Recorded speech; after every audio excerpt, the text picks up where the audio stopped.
I'd like to call the meeting to order. Welcome to meeting number 133 of the House of Commons Standing Committee on the Status of Women. I would like to remind all members of the following points. Please wait until I recognize you by name prior to speaking, and all comments should be addressed through that of the chair. Please raise your hand if you wish to speak, and I will track time accordingly and will provide a time signal when there is 1 minute left and again when there is 30 seconds left. Thank you all for your cooperation. Pursuant to Standing Order 1082 and the motion adopted by the committee on Wednesday, September 25th, 2024, the committee will continue with its study of gender-based violence and femicides against women, girls, and gender-diverse people.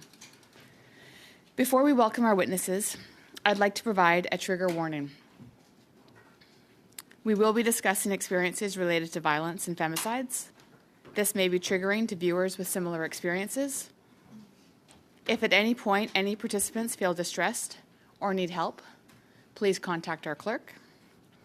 For all witnesses and for all members of Parliament, it is extremely important to recognize that these are very difficult discussions, and let's try and be as compassionate as we can in all of our conversations today. For the first panel, from the Canadian Femicide Observatory for Justice and Accountability, we have Professor Myrna Dawson, Director. From National Association of Women and the Law, we have Suzanne Zakour, Director of Legal Affairs. From Parler sur Savillon, we have Heidi Ration, Coordinator. Rabatier, Marie-Claude Richer, Director, and Elsie Joël Pilon, Lawyer and Director. At this point, we will now begin with our opening statements. Professor Dawson, you have the floor for 5 minutes. Good morning. Thank you for the invitation to join you today. In 2018, the United Nations Special Rapporteur for Violence Against Women visited Canada. In her report on Canada presented to the United Nations General Assembly, she described Canada's response to violence against women and girls and gender-based violence as, and I quote, mainly policy and project-oriented, focusing on specific areas and lacking an holistic legal framework and connection with specific human rights. She went on to say that it also lacks the coordination of prevention measures and comparable data collection for all forms of gender-based violence against women. While her description is frequently argued to be the fault of our current government, I have been active in this field for 3 decades and am familiar with Canada's previous strategies. I and many others know that this lack of a comprehensive, cohesive response has been an ongoing issue for decades across successive leaders and governments and across all parties. Just one example, in 1994, the Organization of American States introduced the Belém de Paris Convention on Prevention, Punishment, and Eradication of Violence Against Women. 30 years later, Canada remains one of only 2 countries who have not yet signed and ratified this convention. And the situation is more dire today, given the Special Rapporteur's visit was before COVID-19. The impact of the pandemic on women and children experiencing male violence has been well documented, and progress is fragmented in its responses to the impacts across the country. The lack of a comprehensive, cohesive response exacerbates male violence against women, including femicide, which represents only a hint of the reality of this violence. However, femicide remains one of our best social barometers, indicative of all levels of all violence experienced by women and girls, regardless of whether it ends in death. The Canadian Femicide Observatory has documented that every year since 2019, we've witnessed an increase in the number of women and girls murdered primarily by men, with a total increase of 20% up to 2023. The numbers for 2024 are not looking better, with the current figure exceeding 2023 with one key difference. In 2023, 89% of the killings involved male accused. In 2024, this number has risen to 94%. So the number of women and girls killed has not declined, and it also looks like the proportion of males accused in their killings has increased. What is also demonstrated is that some groups of women and girls in particular are at disproportionate risk. Indigenous, Black, and other racialized women and girls living in rural, northern, and remote regions of our country, women and girls in the territories and the prairie provinces. There are other groups made vulnerable to femicide by the lack of a comprehensive response. However, without good data, it is difficult to document the situation, for example, of women and girls living with disabilities, newcomer, migrant, and refugee populations, LGBTQ+, communities, and our older women. This is why we need a national data collection system whose primary goal is prevention rather than merely administrative needs of the government. Data gaps are putting the lives of women and girls at risk. Change has occurred on paper with little corresponding change for those groups at greatest risk, and this means that changes on paper have not translated to changes in practice. Briefly, 5 reasons why I think progress has been minimal. First, we still have significant regional variation in what's available across the country. Federalism should not be a barrier to equitable human rights for women and girls, but it can be and has been used as an excuse. Second, the primary focus has been on criminal justice, ignoring the role played by other vital sectors, especially in terms of funding, services that are more focused on prevention or could play a more active role in intervention. Third, despite repeated references to ongoing training, especially in the field of criminal justice, it is not clear what the quality of that training is, who is providing it, how often, its impacts, if any. Fourth, there have been few, if any, meaningful efforts at assessing implementation processes and outcomes, and thus little knowledge about the efficacy of any initiatives. Finally, it is recognized that attitudinal change is one key requirement for moving forward. Our leaders, professionals, and the general public continue to hold outdated and harmful stereotypes about why this violence occurs and who are its primary victims. Therefore, primary prevention initiatives are a priority.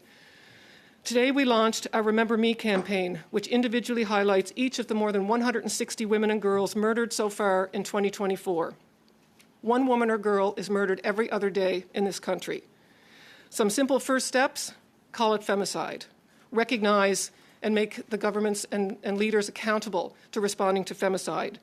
Establish special regional femicide forums to recognize the regional diversities of femicide across the country. Increase awareness and education through primary prevention initiatives to address negative attitudes. And finally, enhance data collection so we can actually understand the real trends and patterns in killings of women and girls. Thank you. Thank you very much. Next, I would like to welcome Ms. Sakur. You have the floor for 5 minutes. Thank you, Madam Chair, and thank you to the members of the committee for inviting me to speak today. I'm here on behalf of the National Association of Women and the Law, or NAL, a feminist organization committed to using the law as a tool to advance gender equality in Canada.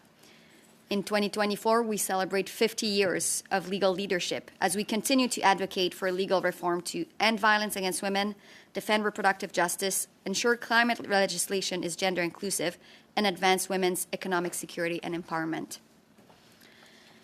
In choosing to study femicide, this committee is bringing its attention to the ultimate and irreversible manifestation of violence against women. Femicide cannot be undone or repaired, so prevention really has to be the key. Prevention has many dimensions. It includes ensuring women can leave violent relationships, which touches on critical issues like economic security, housing, and family law reform. Prevention also means physical protection for women, including removing weapons from abusive homes, issuing protection orders, and improving police interventions. On that front, I would like to draw the attention of this committee to one particular legislative intervention that is already in place but not yet in force. I'm referring to the domestic violence provisions in Bill C-21, which amended the Firearms Act. Bill C-21 was adopted in December 2023, a year and a half after it was first introduced. It included a requirement for chief firearms officers to revoke an individual's firearms license within 24 hours if there are reasonable grounds to suspect that they may have engaged in domestic violence or stalking. The bill also included the automatic revocation of a person's firearms license if they become subject to a protection order, such as an order by the court not to be within a certain distance of the person's ex-partner. The National Association of Women and the Law played a critical role in the development of these provisions, not only advocating for them, but also proposing concrete language to amend the bill at committee. Clearer language, strict timelines, and a lower threshold to err on the side of caution were adopted as a result of NAL's advocacy. The bill was then voted by both houses, and most of the bill came into force last December. But here's the problem: the domestic violence provisions are not in force, and it's been close to a year since their adoption. The measures have been described as life-changing and important to protect women and children, and they were closely studied by the two committees. They have a lengthy legislative history, so why so much delay for measures that could save lives? Noll and Police Se Souvient have developed a detailed brief outlining what is needed to bring into force and operationalize the domestic violence provisions in Bill C-21. Our recommendations are listed in our brief to this committee. We ask that the committee echo these recommendations with a sense of urgency, given the importance of protecting women from domestic violence inflicted through firearms. As a final point, I want to emphasize how much family law also contributes to women's entrapment in violent relationships, leading to continued and increased domestic violence and risk of femicide. We live at a time where victims say things like, if I had known what was going to happen with family court, I would have never left, or I would never have reported. A time where lawyers tell women, do not disclose domestic violence because you'll lose your kids. This is, I think, simply unacceptable. Instead of preventing gender-based violence, the law is actively promoting a culture of silence, abuse, and impunity.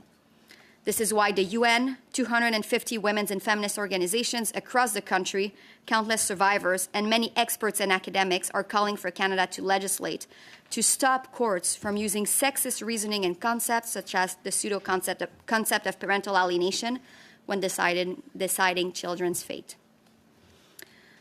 The law must stop being complicit in keeping women entrapped in relationships where their lives are at risk. Thank you for your attention to these urgent issues, and I welcome your questions. Thank you very much for your testimony. Next, I would like to welcome Ms. Rothjen. You have the floor for 5 minutes. Merci. Merci à tout le monde. Thank you very much. Thank you for allowing me to appear before the committee today. My name is Haji Rachin. I was a student at the École Polytechnique in 1989 when 14 young women were shot and killed because they were women. Gun control is a public safety issue, but it is also a women's issue. Poly Remembers is made up of students and graduates of the École Polytechnique, as well as families of the victims who support stricter gun control. Our focus is twofold: preventing mass shootings and preventing femicides, as these posts apply to the tragedy that unfolded at our school. In fact, they are often intertwined. In 68% of cases of mass shootings in the United States over a 5-year period, the perpetrator killed at least one partner or family member and or had a history of domestic violence. In Canada, many mass shootings are committed by domestic abusers. One has only to think of the 2020 Nova Scotia mass shooting. Guns don't kill, they make killing easier. Guns don't kill people, people with guns kill people.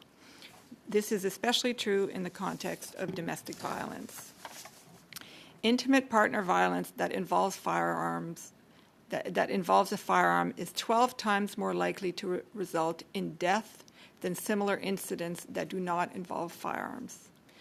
Familicide in Canada consists of gendered crime involving primarily male accused who often target female victims, have a history of domestic violence, and commit the killings using firearms. From 2010 to 2018, 36% of domestic homicides were where the weapon was identified involved firearms. And a study in rural New Brunswick and PEI found that 2/3 of the women whose homes had firearms said knowing firearms were present made them more fearful for their safety. At this point, I would like to take the opportunity to debunk a disingenuous talking point that is continuously used to oppose controls on legal gun ownership, including C-21. The gun lobby constantly tries to minimize the involvement of firearms in domestic violence because it contradicts their narrative, their principal narrative, which is that the only problem is illegal guns in the hands of gangs or criminals. They often claim, they use this slogan, less than 1% of all domestic violence calls even have a firearm present at the address, let alone used or threatened. First, what they are doing is conflating gun-owning households with what police consider to be the most serious weapon present relevant to the incident. If one took the same logic and applied it to knives, then only 3% of households would have knives. Secondly, it is completely normal to find that a small percentage of domestic violence calls involve a firearm. The threat or use of a firearm is arguably the most lethal or potentially lethal form of violence, and understandably represents a small fraction of all domestic incidents, including threats, mild physical force, physical injury, sexual assault, confinement, and so on. The gun lobby is essentially telling legislators and the public, including Tara Graham, daughter of recent femicide victim Brenda Tadlock Burke, and Brian Sweeney, father of Angie Sweeney, who was killed a year ago in a family-cide that also ended the life of 3 small children, 2 people who are sitting right behind me, that it's not necessary to systematically remove guns from domestic abusers, like the perpetrators who killed their loved ones, because their murders fall within only a small percentage of all domestic violence incidents, all calls to police. In conclusion, I'd like to quote Tara, who in her brief to this committee writes that the tragic murder of her mother highlights the urgent need to enact key new measures included in Bill C-21 aimed at protecting victims of domestic abuse. It is very disconcerting that these measures have not yet been enacted. Despite being engaged in years of abuse against my mother, Mike Burke legally owned 6 or 7 guns. If the police had been aware of the abuse, his firearms could have been removed. I hope this committee will heed her words and urge the government to immediately enact the relevant provisions in C-21 and direct provincial chief firearms officers to ensure their effective implementation. Thank you. Thank you very much for your testimony as well. Lastly, I would like to welcome Madame Richer avec Madame Joyelle Pilon. Vous avez la parole pour 5 minutes. You have the floor for 5 minutes. Thank you very much for this invitation. My name is Mary-Claude Richer. I'm lawyer and director of Rebâtir, and was a friend of 47 years of Lisette Corbet, who was the victim of a femicide in 2021. The first act of physical violence was committed for the first time against her. However, she had been a victim of coercive control for several years. With me is also Elise Joyelle-Pilon, who's a lawyer with Rebâtir, who holds a management position and acts as a resource person in matters of safety for victims. Rebâtir was born on the 21st of September 2021. Our mandate is to offer 4 hours of free legal advice to all victims of domestic and sexual violence throughout Quebec in all areas of law. In 3 years, we have provided more than 67,000 legal consultations to over 16,000 victims. We iterate the urgent need for coercive control to be recognized as a criminal offense in Canada. In addition to acting as a deterrent, police officers and prosecutors would be able to present evidence of a continuum of deprivation of liberty before the courts. Judges would then have a more accurate view of the situation and could make informed decisions, which they cannot do at present because they only have a snapshot of a film that has often been running for a long time. At present, the justice system does not have all the tools it needs to protect victims and their children. We are also asking the committee to recommend the following amendments to the Criminal Code: that all murders of intimate partners, including femicide, be treated as first-degree murder, as are murders of police officers in the line of duty. In this way, the prosecutor would not have the burden of proving premeditation. The minimum sentence for first-degree murder is life imprisonment. As well, to better protect victims when they have the courage to speak out, we should add a paragraph to Section 4915 of the Criminal Code, which deals in particularly with the power of police officers to break conditions.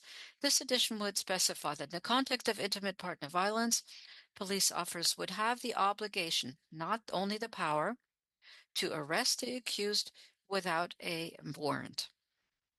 As well, to Section 1515 of the Criminal Code, a requirement should be added that the court give reasons for its decision when it refuses to require the accused to wear a remote monitoring device if the prosecutor so requests. And finally, prosecutors should be reminded of the importance of requesting a risk assessment of the accused at the bail hearing stage when there are homicidal risk factors such as strangulation, death threats, suicidal statements, and non-compliance with court orders, both civil and criminal. In addition to these recommendations relating to the criminal justice system, we're asking the committee to recommend the following measures. That professional orders and educational institutions make basic or continuing training in coercive control and homicidal risk factors mandatory for professionals likely to intervene in these situations. That the judicial appointment process include an obligation to interview candidates and to take into account the degree of their legal knowledge and experience in the area of law in which they would be called upon to perform their duties. This would support the importance of judges sitting in the Superior Court, Family Division, having conclusive experience and knowledge of family law. The concepts of coercive control, risk factors, and knowledge of criminal law, including the interpretation of conditions of release, are of paramount importance when decisions are made that could have an impact on the safety of victims and their children. As well, that all organizations working with victims set up a specialized team responsible for handling these cases and supporting the professionals in their organization. That government bodies launch a national campaign to raise awareness of healthy relationships and coercive control, which could include schools. We maintain that to be effective, a safety net must comprise several links, and that these links must all be tied to each other. For this to work, it is necessary to allocate sufficient human and financial resources, in particular qualified staff who have the time to manage these complex and often urgent issues. Safety is also a collective responsibility, and we all have a role to play. It is therefore imperative that coercive control be recognized as a systemic problem in Canada. In these words of des regroupements des maisons for femmes victimes de violences conjugales, collectively must be equal to the courage of these women. Thank you very much for your attention. Thank you all for your opening remarks. At this point, we will begin our first round of questioning. Dominique, you have the floor for 6 minutes. Merci beaucoup, Madame la Présidente. Merci, Mesdames, de vous être déplacées aujourd'hui. Thank you, Madam Chair, and I'd like to thank our witnesses for being here today. This is a very important session for all today, and I think it is the 25th International Day for the fight against violence against women.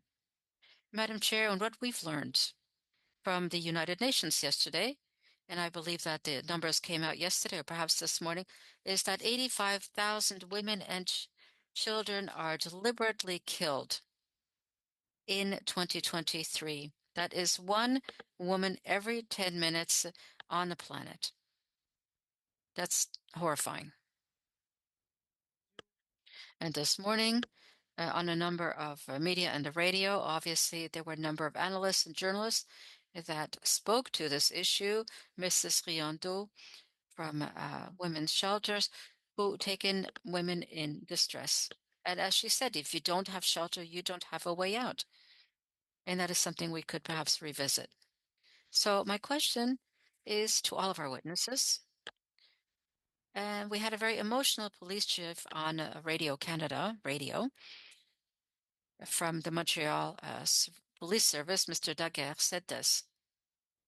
My heart breaks for women, and I'm asking rather to ask women to come and see the police.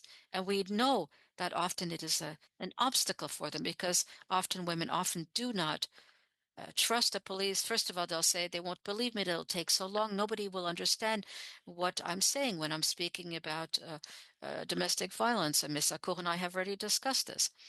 So there are some unfortunate consequences that can come out of this. So what would your answer be to Mr. Daguerre, perhaps Mr. Richer, and Mr. Akour after? Well, what I would respond is that it is true that women are afraid. And we were fortunate or unfortunate, if you like, to have been able to speak to 16,000 women in Quebec over 3 years who are victims of family violence. And some women say that, yes, some women said that if they'd known what would happen to them, they would not have spoken up. Why? Because they don't feel safe. And that is the cornerstone of the successful pathway of a woman through the justice system, is that first and foremost, she must feel safe. When she makes a complaint and at Rebâtir, what we do is that we have pre-reporting meetings, and that's unique to Quebec. We're the only lawyers firm that meets with the victims before they have met with a police officer, first of all, to reassure them, and also to explain to them what will happen in the legal system, but as well to explain to them what to say and how to produce a good statement, because we know that this statement will be analyzed by the courts. So we meet with them and we make them feel safe. But as well, it's important to make sure that they have a safety net around them.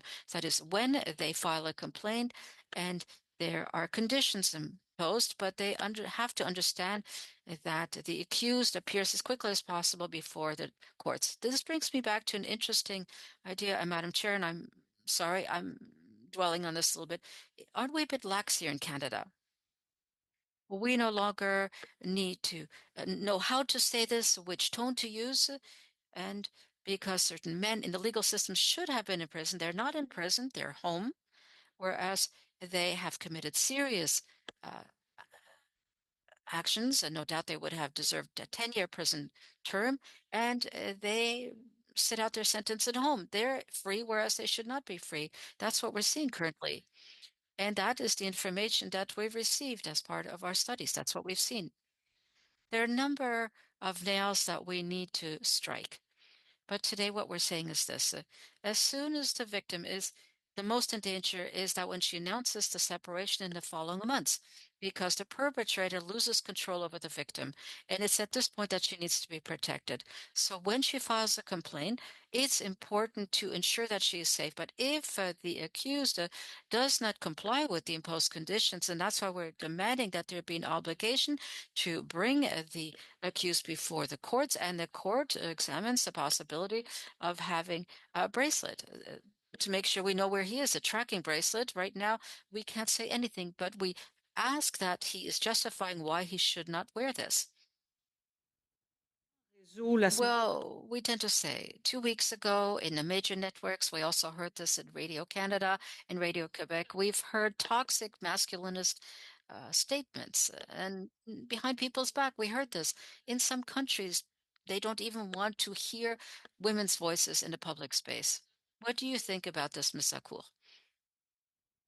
So how are we going to be able to overcome this? How can we solve this problem once and for all regarding violence against women?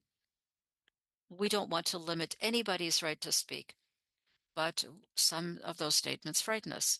I'd like to thank you for your question. I think we all agree on the importance of educating and putting in place policies to counter this toxic masculinity. And I think our approach is important. And I am, after all, speaking to person who have a certain power over the legislative authorities. And again, it's not only to listen to those we hear on the radio.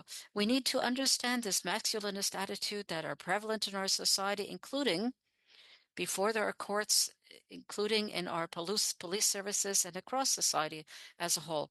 And it's for this reason that we really need to hear the demands from the women's movement, and these should really see priority interventions so that we can protect women. Well, I do interviews on the radio, and I don't hesitate to tell people, go and report. You have the floor for 6 minutes. Merci, Madame la Présidente. Je voulais commencer. Thank you, Madam Chair. I'd like to begin with our lawyers from the Rebâtir movement. Ça se passe. We've addressed this idea a number of times, and I think that is what happens in France. But it's not only about the accused, and it's not only about the Crown that have prosecutors in court, but it should also be victims who have a lawyer. And I have journalists, and I was a journalist in my former life. And I saw many, many criminal courts, and I always had the sense that the victims do not have a voice. Yes, certainly they have people to assist them. There is the process there, but they don't have anybody with them who is standing by their side, who can advocate on their behalf to say what it is they require in order to ensure their safety. So what do you think about this idea? That exists in France. And how can we implement it here in Canada? Vous savez, s'il y a une chose qu'on a appris depuis Well, if there's one thing we've learned since the beginning of Rebâtir is that victims need to have a voice. Part of it they can find in organizations. One of the areas of law where we see the greatest consultation is in criminal law. Yes, there was a need for victims in Quebec to be better supported, to heard, and to be advised and informed. To do that, you need experts, and our lawyers were trained to that effect. As Ms. Richer indicated, that's one of the first services that we provide where victims have access to a lawyer that is 100% devoted to their own interests and were independent. The accused is represented on the one hand, of course, the Crown Counsel represents the Crown, the prosecutor, but people can consult us directly.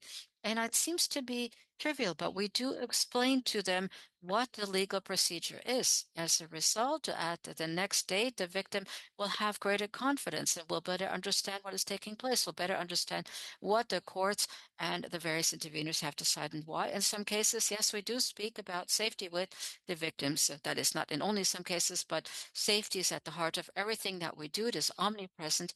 That is the very first thing we do before we even give legal advice. We look at the safety situation of the person, because all of the interventions done, whether that's been Superior Court or again in a criminal court, everything should depend on the level of risk in that person's case. And to come back to the small violations, there aren't small ones. There's certain actions that can be minimized, but once you say one breach is a risk factor and it needs to be deemed as such. I would also say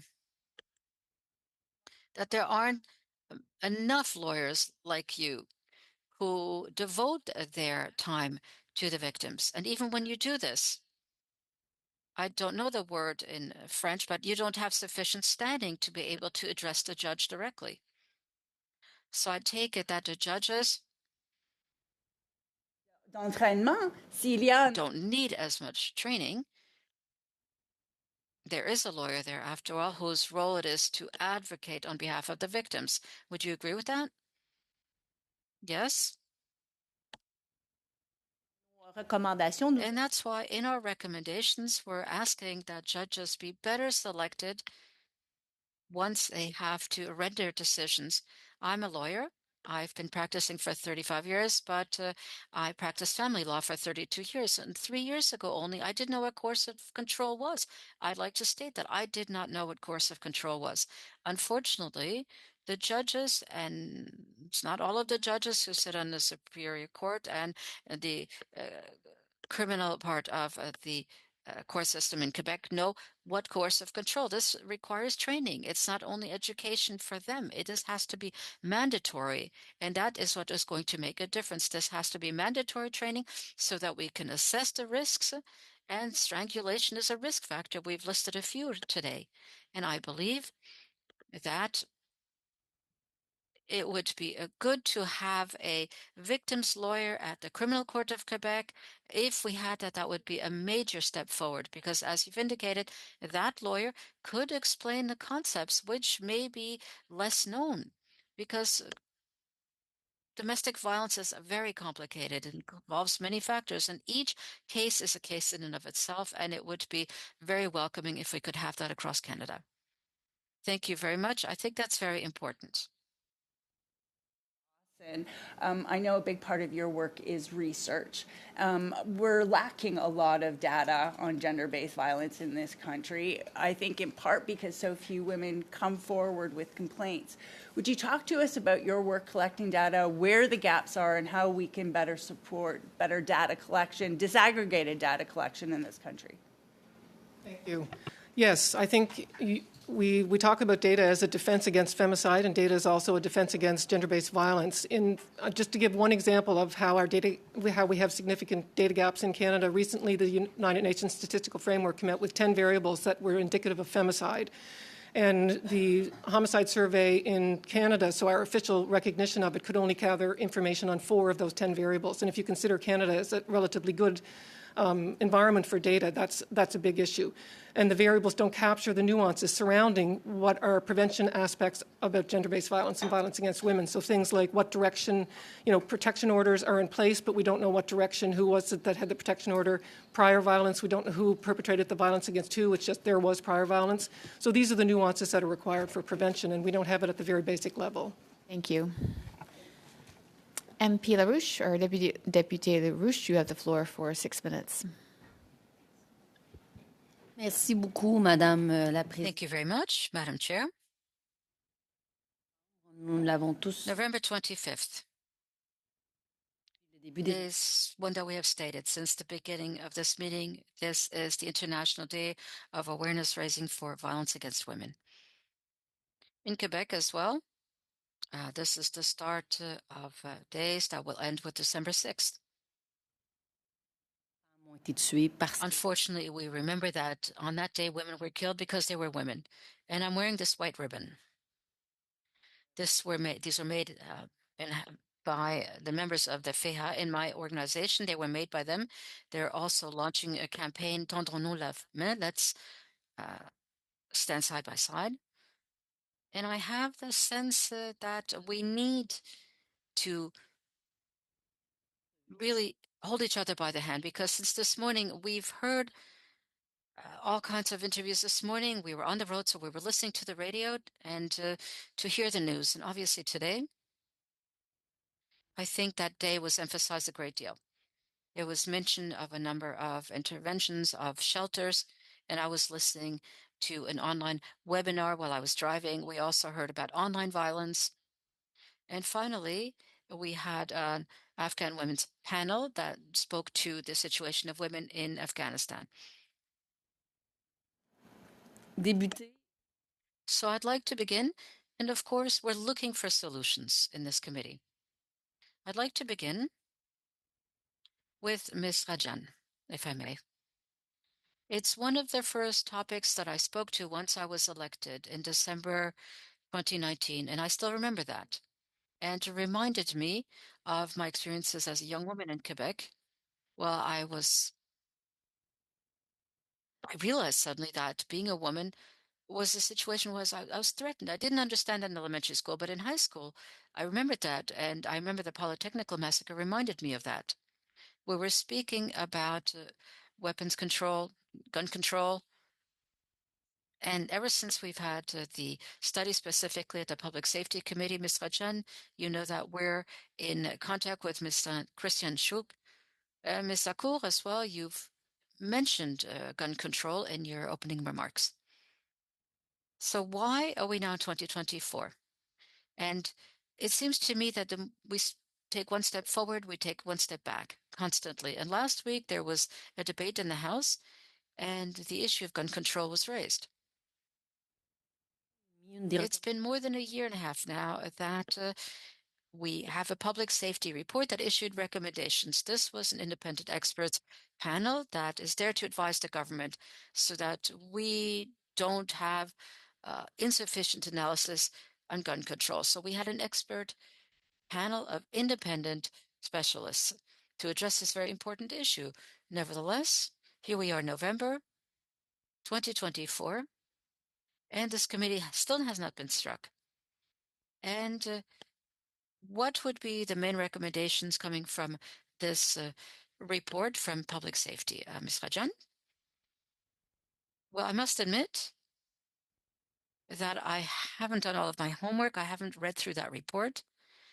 But when it comes to domestic violence, this time around, the government has listened to the victims and women's groups. And there's Bill C-21, and we're seeing bills there that are changing the situation.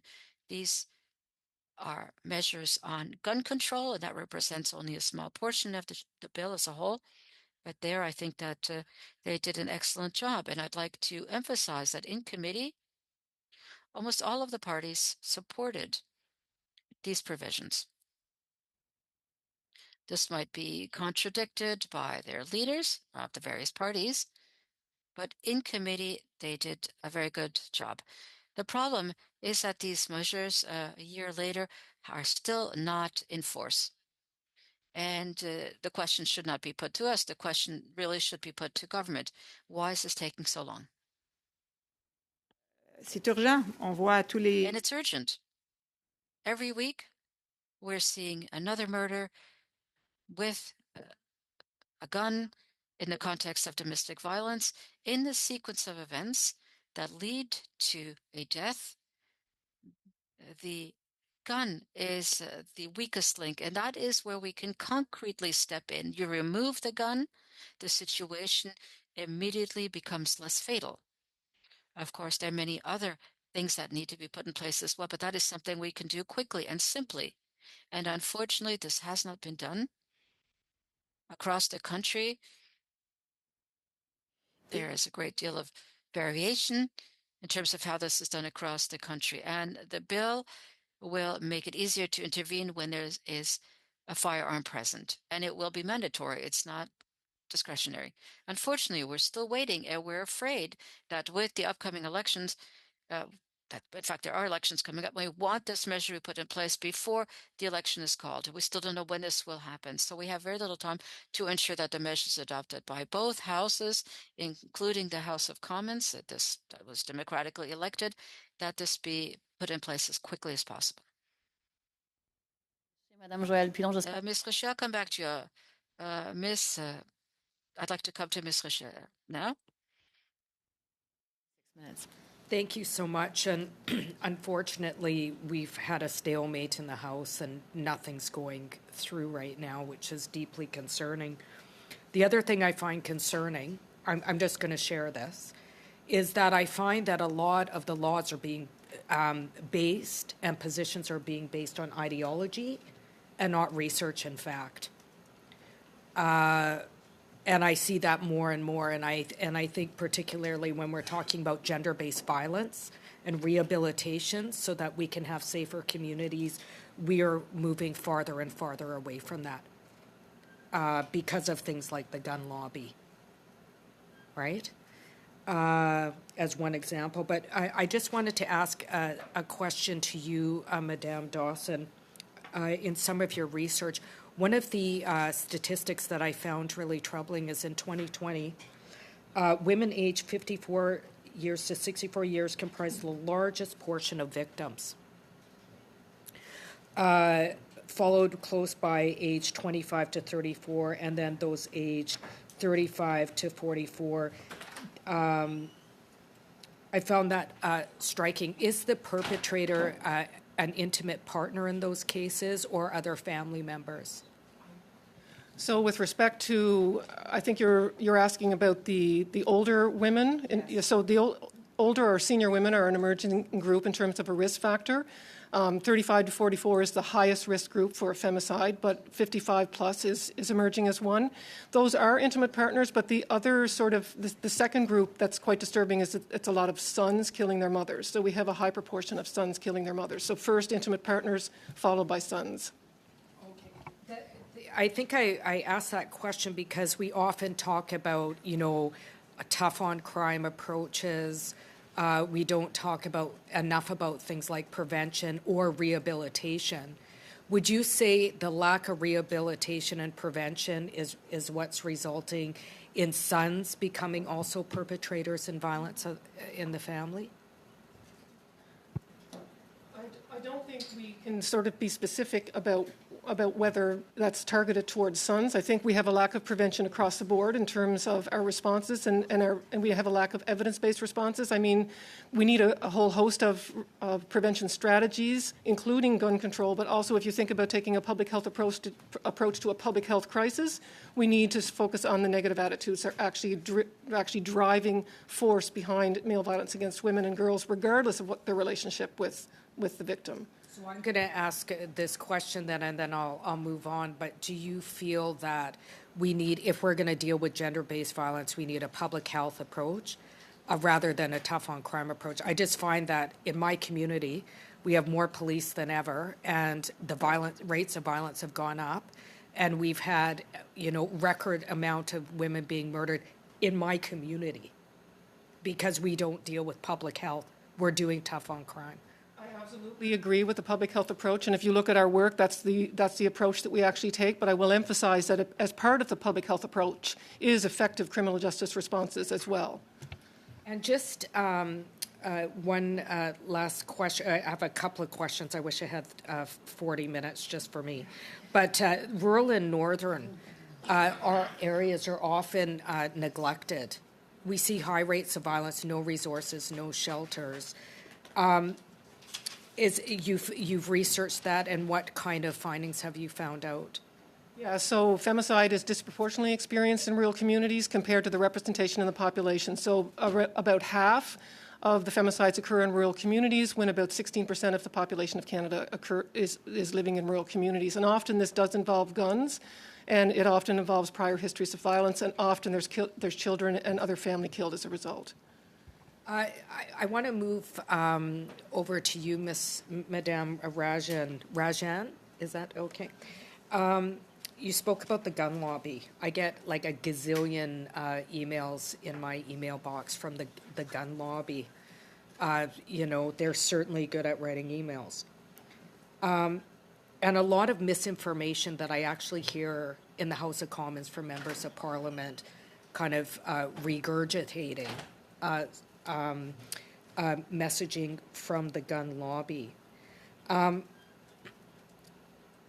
Do you feel that the politicization of gun control has an indirect relation to increased femicides? Indirect, yes, because the disinformation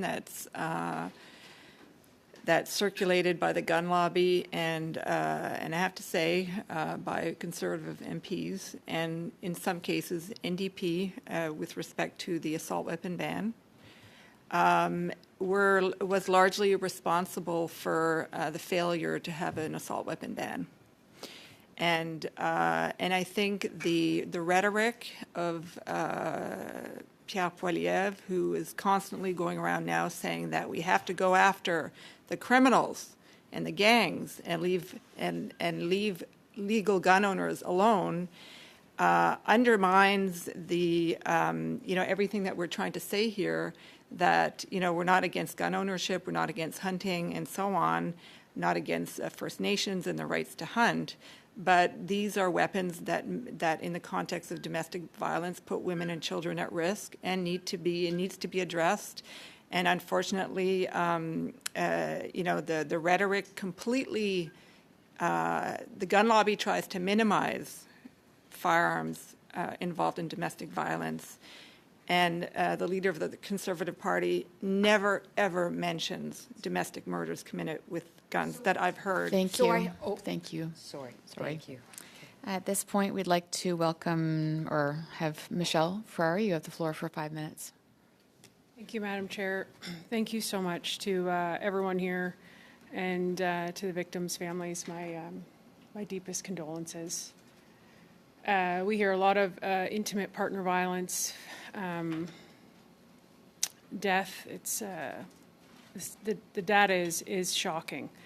There's a lot to unpack here, some really great witnesses. One of the questions I did have for Ms. Richer, have you seen, you do something that we think is wonderful, which is increasing or offering free services to victims, counseling, to support victims of intimate partner or sexual violence. Do you have the data to see if those numbers of the people you're helping, has it increased?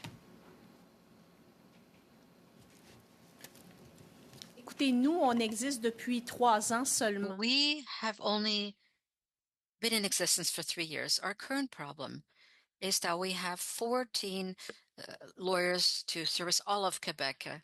We are unable to meet with the demand, and due to that, it's difficult to identify whether or not the numbers are going up from year to year, I would say yes, because our lines are more and more busy and the demand is there, and we're also becoming better known. We receive a lot of recommendations, referrals from police services, from shelters and women's groups. So we're becoming increasingly known. So we're receiving more calls. But is there an increase? I would say yes, but I can't speak to that statistically. But already we have provided 67,000 consultations over 3 years. That is tremendous. And it's important that this be mentioned because sometimes we forget that coercive control is an important data element. I'd say that in the majority, though not all of the totality of the victims we met with, there was coercive control present.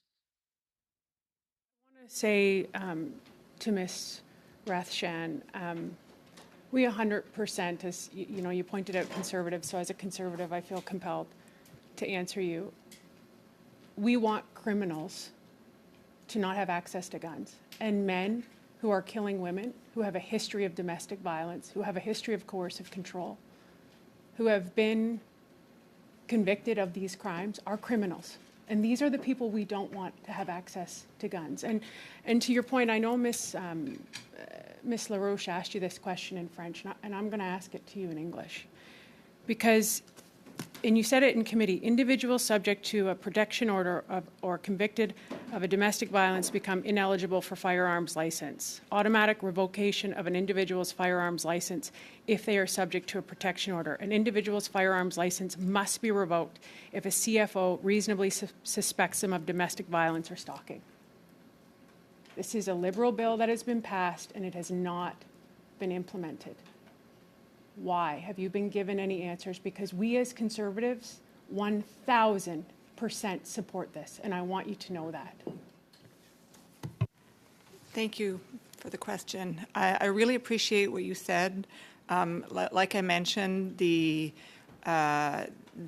provisions in committees, I don't have a perfect memory, but my memory is that the Conservative members did support them. At the same time, Pierre Poilievre promised to repeal all gun control measures that affect legal gun owners. So license revocation is a measure that affects legal gun owners. But if these are criminals, I think that's where we're... So I'm open to that discussion with you, but I just want to put on the record, criminals, and these are criminals that we are talking about, should not have access to firearms, 100%. And these judges, to your point, they need better... It is insane, and we've heard it, and we've seen it. Can I just specify that in many cases they're not convicted. So this is a preventative measure because in Canada there's no right to own guns, and if there's a risk, police have the ability to remove guns and revoke the license before anybody is technically a criminal. It is like a protection order, right? The person hasn't been convicted yet, but the judge recognizes that there are enough risk factors to intervene and reduce the liberty of the individual. And to answer your question of why this has not been implemented yet, I tell you, I do not know, and this is like an internal thing. Probably the machine needs to do some things, enact some regulations or some and some order in council to make it enforceable, and that seems to be taking an extremely long time. Thank you, Michelle. MP Sidhu, you have the floor for 5 minutes. Thank you, Madam Chair. Madam Chair, I would like to acknowledge that today is International Day for the elimination of violence against women. I also want to, thank all the witnesses for sharing their knowledge with us today. I want to ask first questions to Ms. Zekor. Ms. Zekor, right now, the term femicide has many definitions across different jurisdictions. In Canada, if Canada were to add the offense of femicide into the criminal code, which definition have proven most promising? If you can talk about that. Thank you so much for the question. And to answer it, I think I'll go back to what I said during my remarks to say that femicide cannot be repaired, cannot be canceled, cannot be addressed after the fact. So really believe that the preventive measures are key. Often the men who kill their partner, some of them can kill themselves immediately afterwards.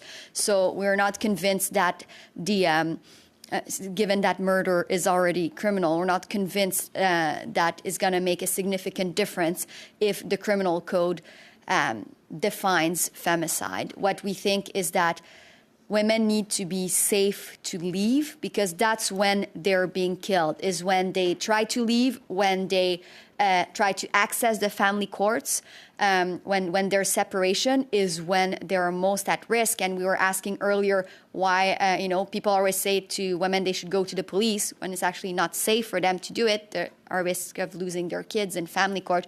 But people also say women should leave. And again, they're not safe to do so, because that's when they're most likely to experience femicide. So that's where the prevention needs to be essential, is in enabling women to be able to be safe after this relationship and not be entrapped in those relationships. Thank you.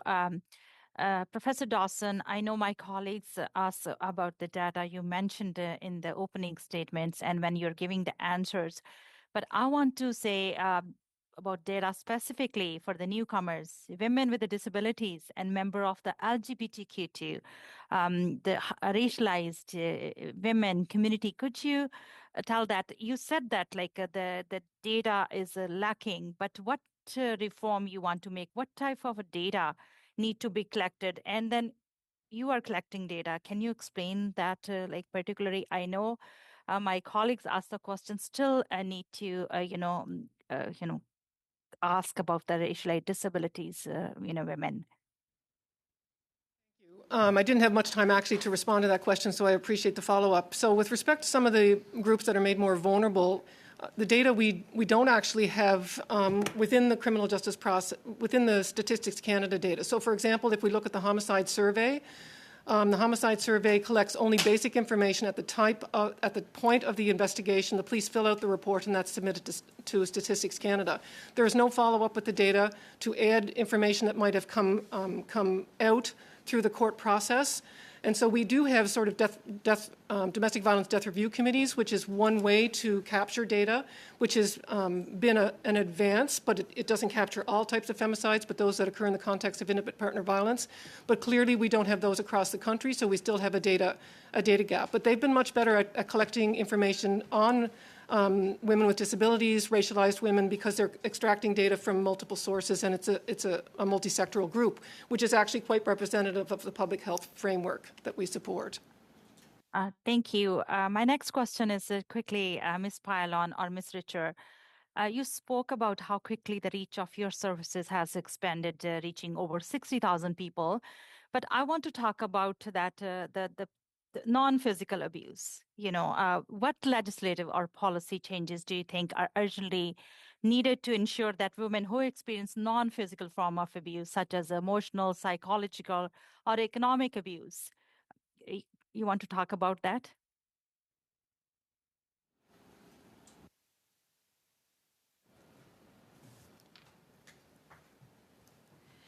Écoutez, les politiques qu'il faudrait mettre en place. The policies that need to be put in place. When you look at the criminal code already provides for many measures to protect victims. Our current issue is that these are not always enforced. For example, breach of conditions.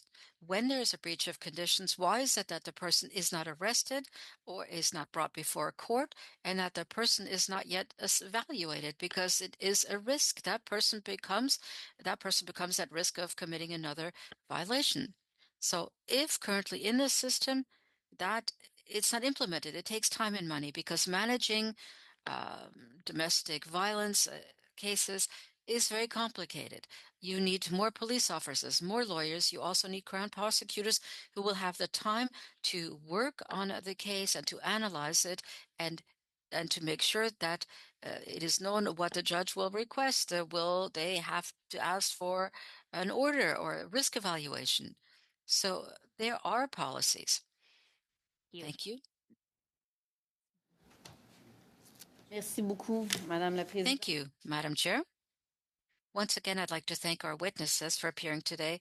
It's really unfortunate that we have so little time, but let me begin by simply I'd like to wish my very sincerest condolences to all of the families victims here and all of those who have lost a woman due to a criminal act and femicide.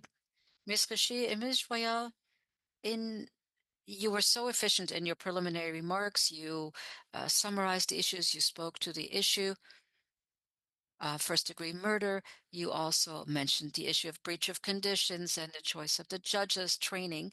And I think you've covered this very well. But I'd like to come back to this because I also sincerely believe that when it comes to violence against women, as you've said, there's an entire system that needs to work on the issue. We have to see it as a whole. And I'd like to hear you speak about the experts that we need to advise us. I think we really need a continuum of services to help women.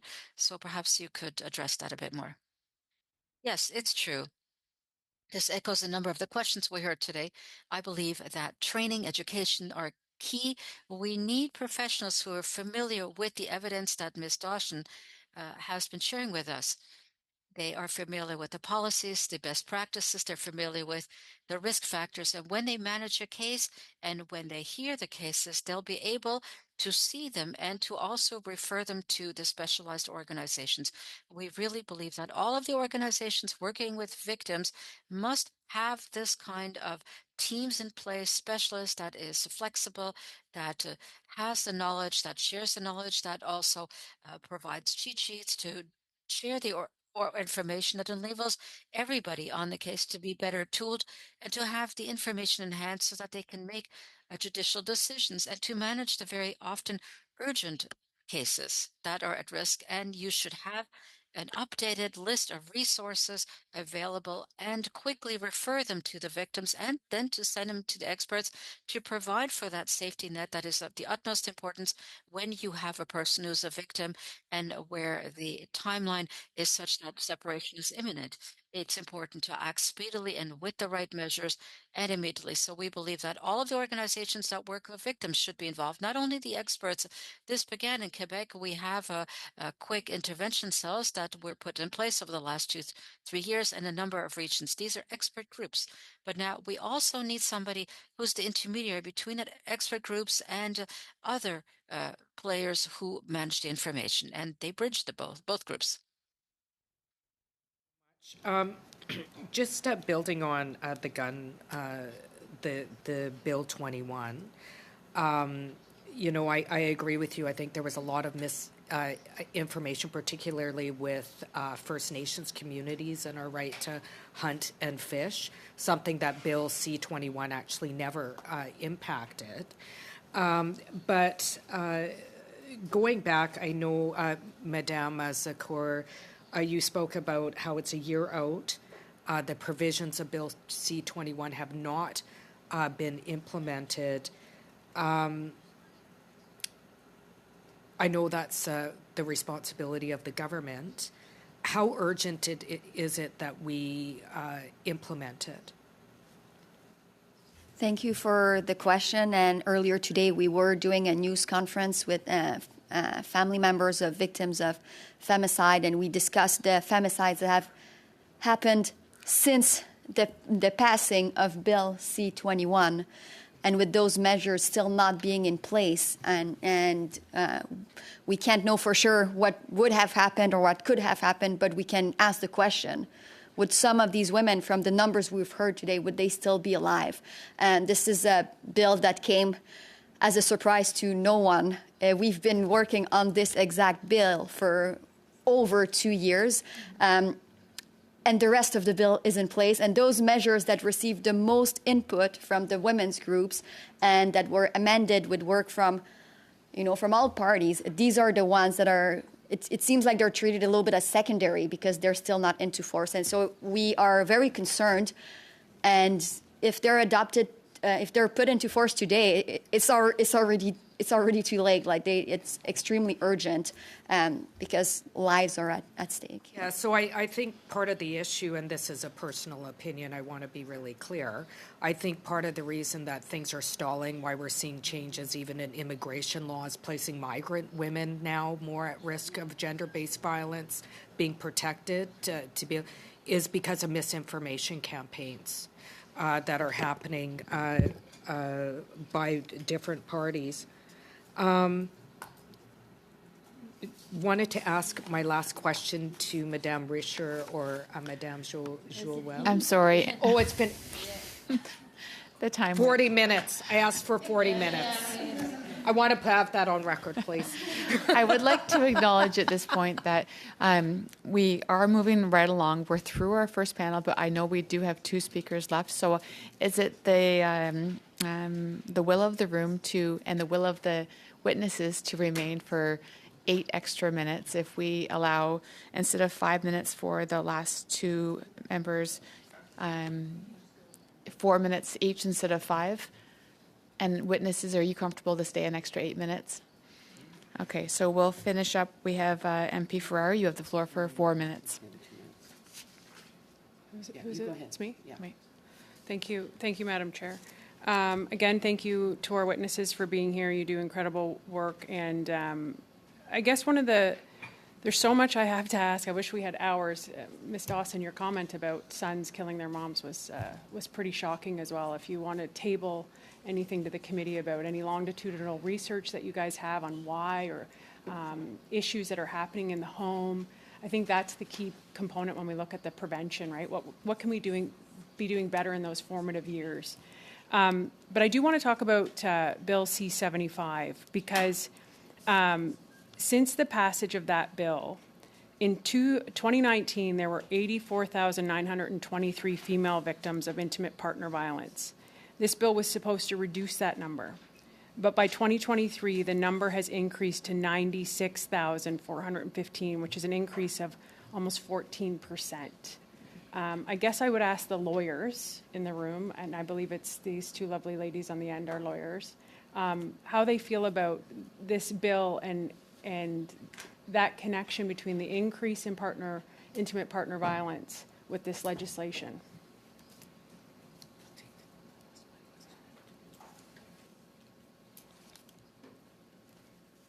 Écoutez, malheureusement, effectivement, on voit encore beaucoup trop de féminicides, beaucoup trop de violences. Qu'est-ce qu'il faut faire? Qu'est-ce qu'il faut rajouter? Il faut ajouter, je vous le dis. Unfortunately, there's still too much violence. What is it that we need to do?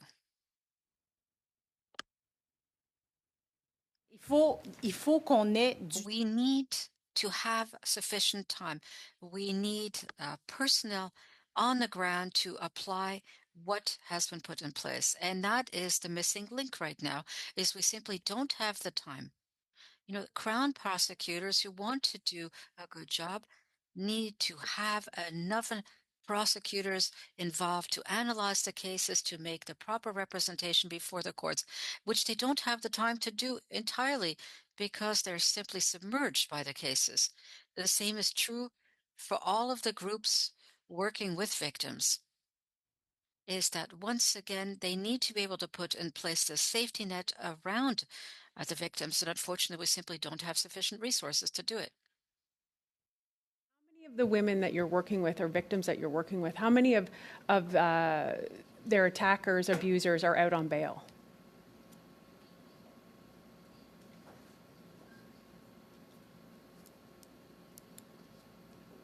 Écoutez, ce n'est pas le genre d'information. Well, that is not the kind of information that we hold in an organization, but there are a number of them.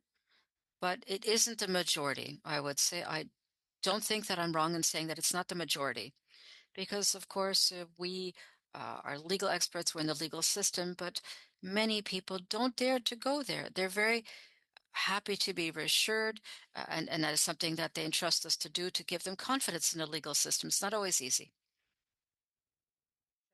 I just have a question for Madam Dawson.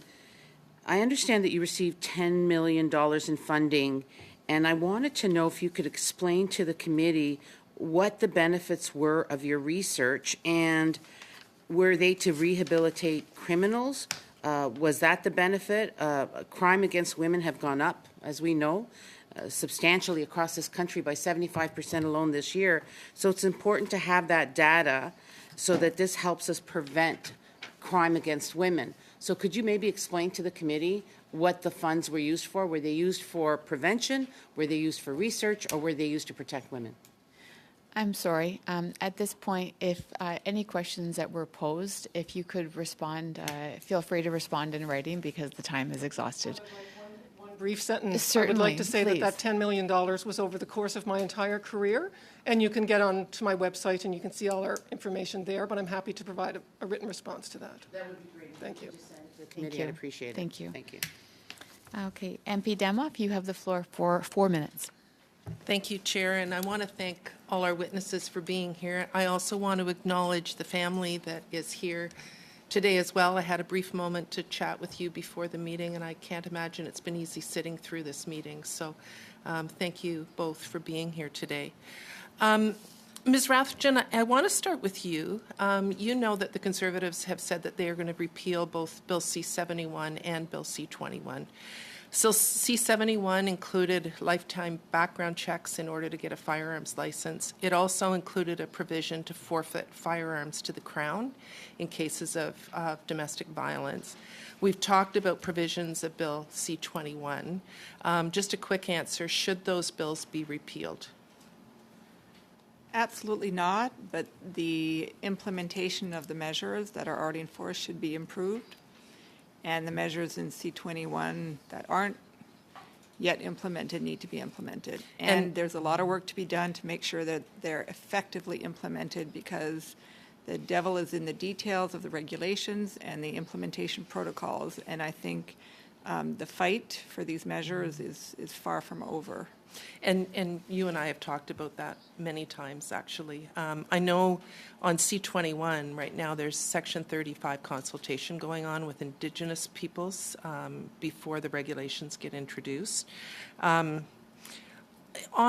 the subject of firearms again, and Ms. Rathjen, you and I have both been subject to horrific attacks by the gun lobby. I applaud your determination to come out and continue to speak out on issues when you are personally attacked repeatedly, probably after today's meeting even. Gun control is a women's issue, and we know that women are 500 times more likely to be killed if there's a firearms in the home. I couldn't agree more about gun control being a public health issue, about gender-based violence being a public health issue, but we lack Canadian data on firearms. I'm just wondering, and perhaps all the witnesses could weigh in on this, do you support investment in research to get Canadian data on firearms? Ms. Dawson, I'll start with you. Yes, I do support that.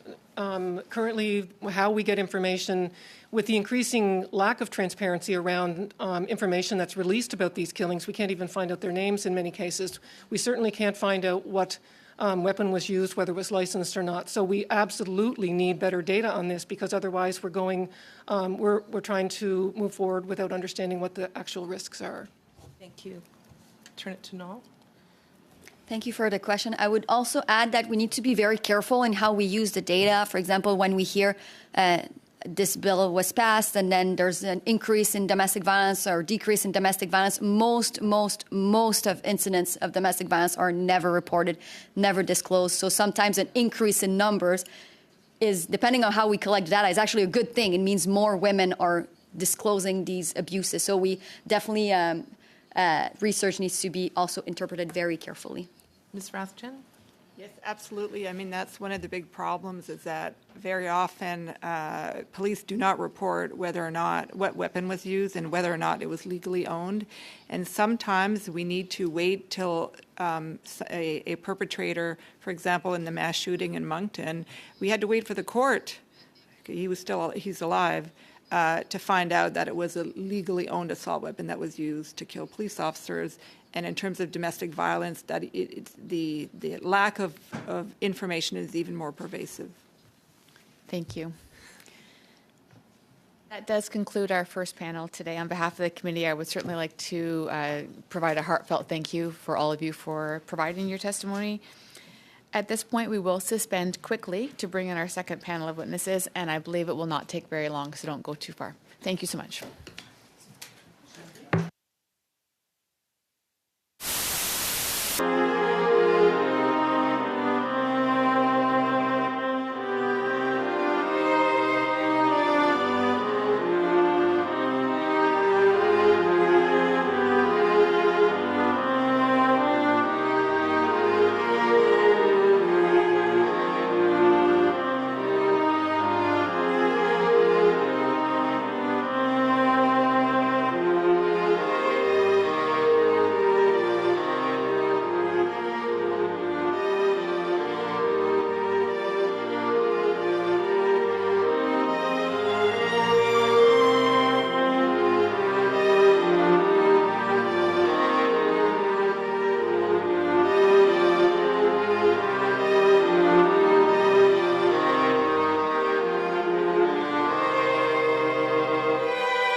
From the Correctional Service of Canada, we have Amy Jarrett, Deputy Commissioner for Women, and Kathy Neal, Deputy Commissioner, Indigenous Correction, joining us by video conference.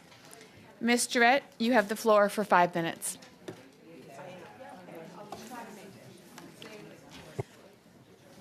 Thank you, Madam Chair.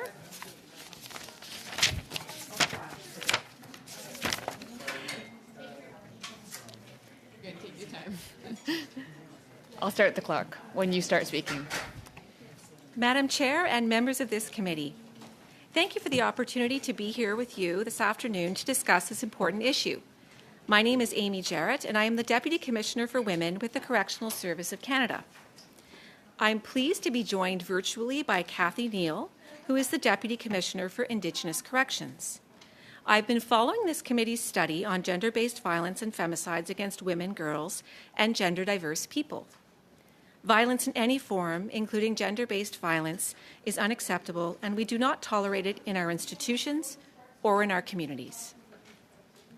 We all know the far-ranging immediate and long-term consequences of gender-based violence for victims and their families.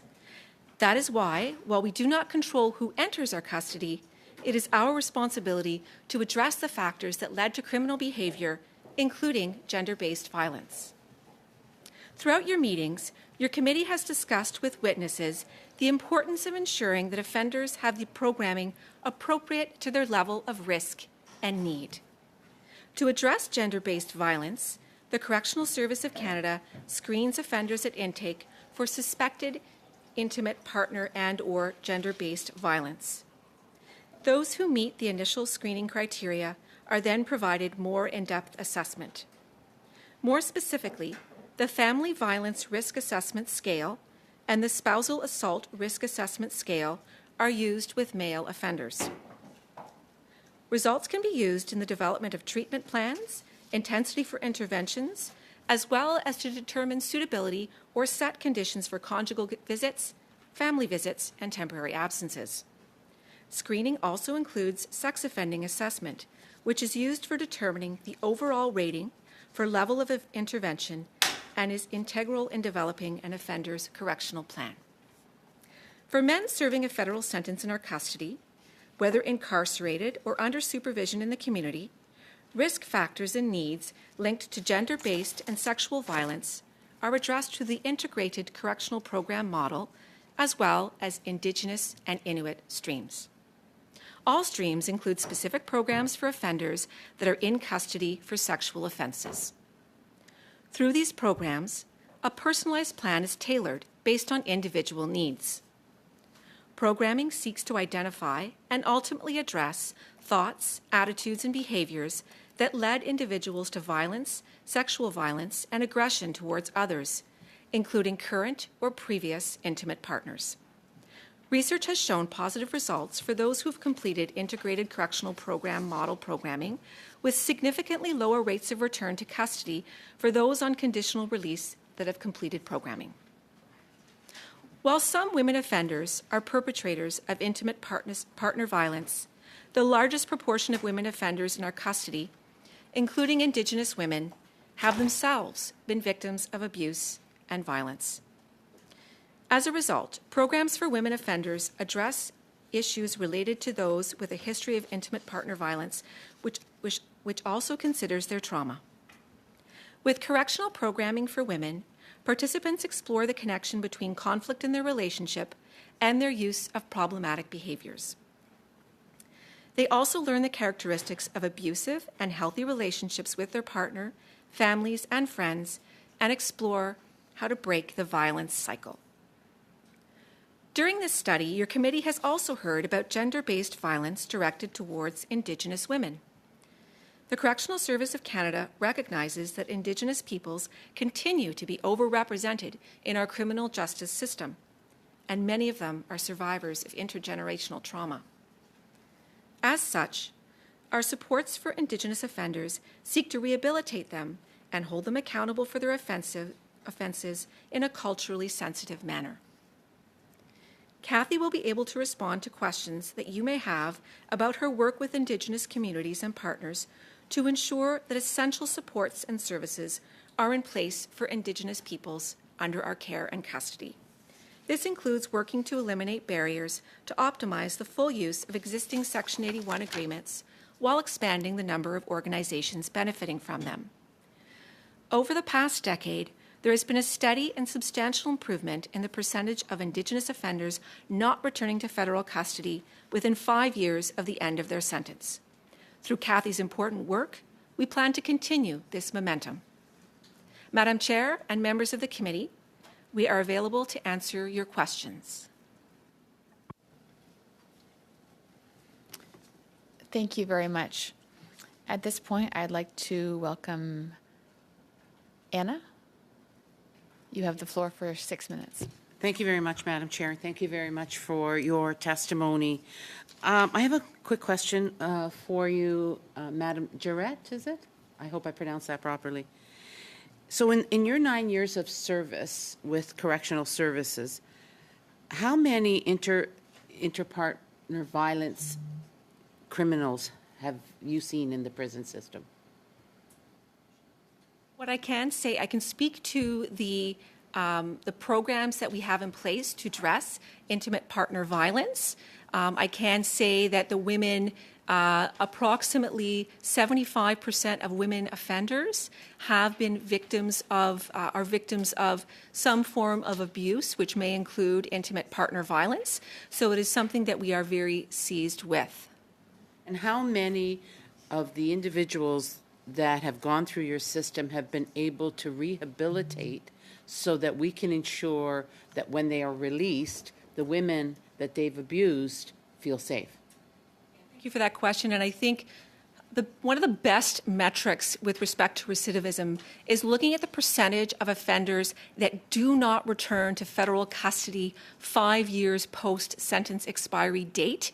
So I'm pleased to say that that number has steadily been increasing over the last 10 years. And as of the last fiscal year, that percentage overall for offenders was 89.9. So just shy of 90% of offenders not returning to federal custody 5 years post-sentence expiry date. And the reason I asked that question is last week we had a compelling witness to speak about her aunt who she was killed by a repeat offender who was let out on conditional bail, pardon me. And I know as conservatives, we've repealed part of the C5 bill, and one of them was the sexual assault. We can't give these individuals house arrest. It does not work. It's been proven that house arrest does not protect women. Would you agree with that? What I can say is that society is best protected when offenders are gradually reintegrated into society under supervised release rather than at the end of their sentence with no controls or supports. And we have a number of measures in place in order to safely supervise offenders. That includes special conditions that can be imposed by the parole board. It includes access to community programming and other supports in the community to help them address their risk factors. So how would you explain to Esther's, how would you explain that to Esther whose aunt was killed by this repeat offender who was let out on condition and not taken accountability, and obviously he didn't follow the rules? And we've heard a lot of that in this committee where women feel that if they go and report the crime, the individual, and police have told us numerous times that they arrest the criminals over and over and over again, and guess what? They get let out on bail. And women refuse to come forward because they're afraid that if they do, it's only going to make it worse for them. So I do think this speaks to the broader societal issue. Again, though, I do have to come back to our results, which are, again, almost 90% of offenders not coming back to federal custody 5 years post-sentence expiry. In our approach to corrections, public safety is paramount. That is a paramount consideration in the CCRA, and it drives all that we do in corrections. So, as we all know, we were called back to this committee in the summer because of the urgency of 75% increase to violence against women. And I guess my concern is, how can we ensure the protection of women if we're not going to hold the criminals accountable? Actually, holding criminals accountable is a key component of our correctional planning, and it's key to the approach that Correctional Service of Canada takes, and that it is part of the assessment process for offenders that they must demonstrate accountability for their actions in order for them to be able to, it's part of the security assessment, in order for them to be classified to lower levels of security, they do need to demonstrate that they are accountable for their actions. So I will tell you that I recently spoke to an individual and she's asked me not to mention her name, so I respect that from my riding, whose mother was continually abused, and the husband was also, abusing the children. She reported it to the police. The police came in and arrested the individual, but because it was, according to them, the first time that she had reported it, was let out on bail, went back to the home that he was ordered not to go back to, and almost beat the mother to a pulp along with one of the children who stepped in to try and save the mother. So how can we protect women from these type of crimes? Because they're afraid to report it. They're afraid that if they report it, it's going to get worse. So CSC is responsible for administering sentences that are imposed by the courts. So we are responsible for only those who enter into our care and custody. So if this gentleman would have been put into your care custody and hopefully received your intervention and helped him realize what he was doing was wrong and let out, do you think that that would have prevented him from reoffending? I can speak to results.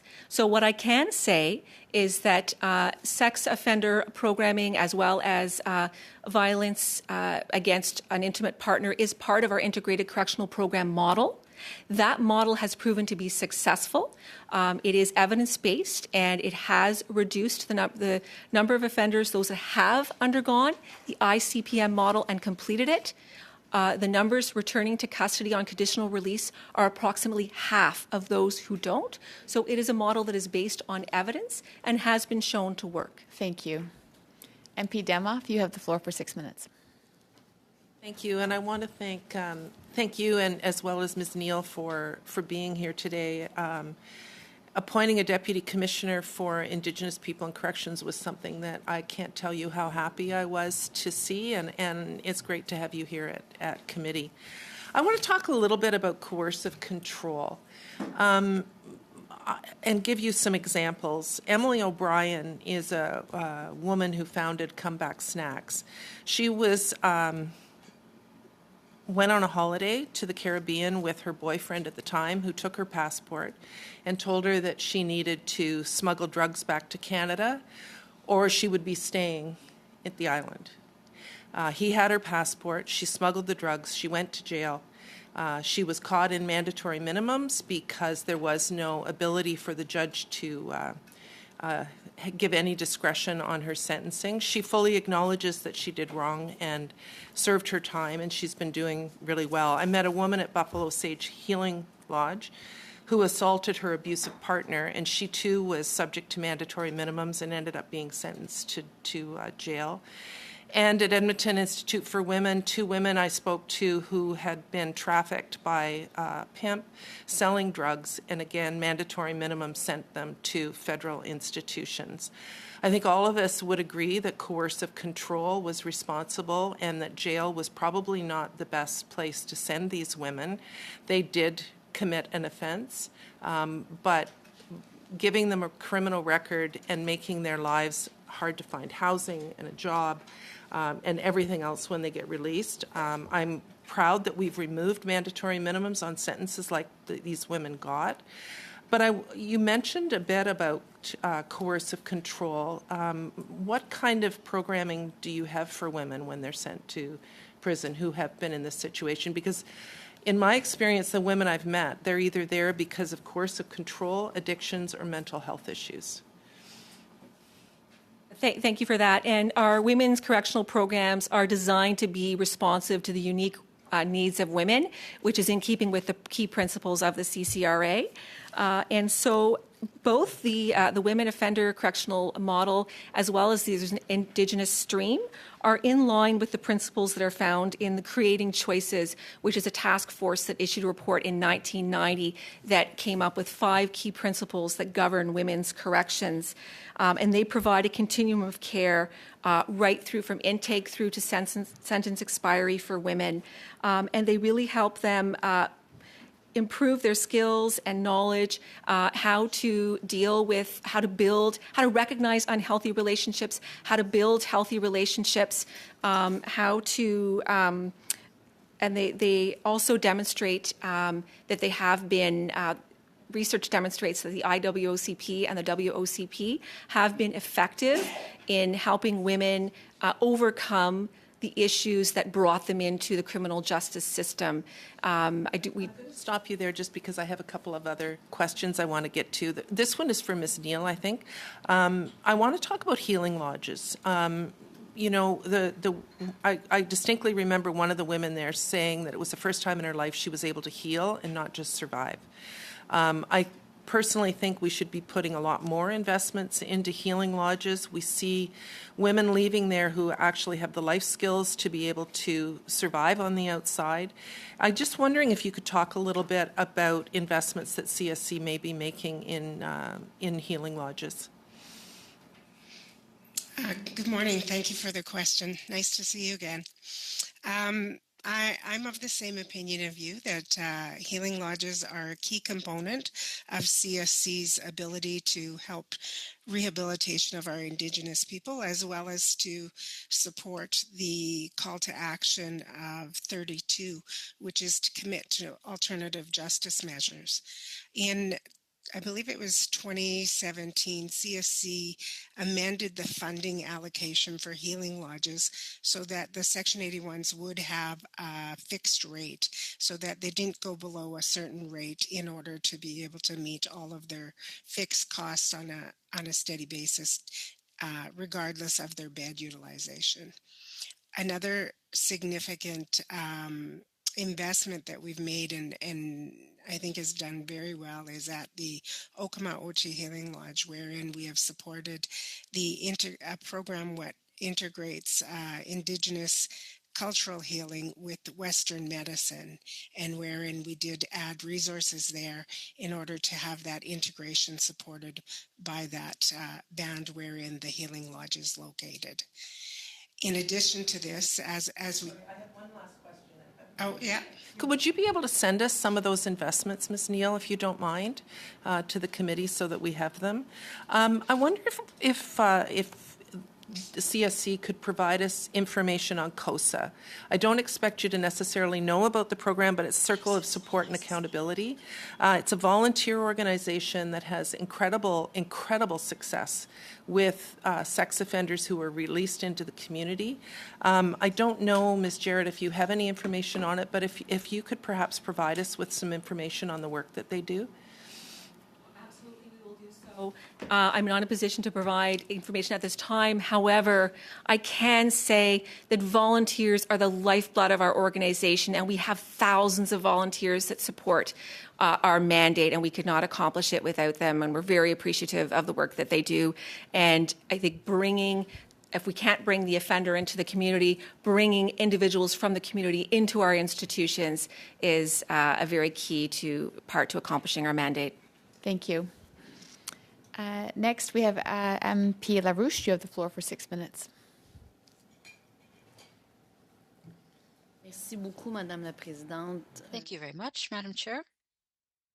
Thank you, Ms. Jarrett, and thank you for both of you for being with us today for the study, and that takes place on a day where we are underscoring the Day of Violence Against Women. And I'm trying to understand, in fact, we just had a panel before where we heard that there was a lack of confidence in the system. A number of organizations from Quebec, in fact, delivered a report on what is called rebuilding rebâtir. It means that we need to rebuild faith in the legal system so that you can report. And that was emphasized in this morning's interviews that I was also hearing in the media. We're speaking about a lack of faith in the system. Many women don't report abuse, and there is also a lack of data.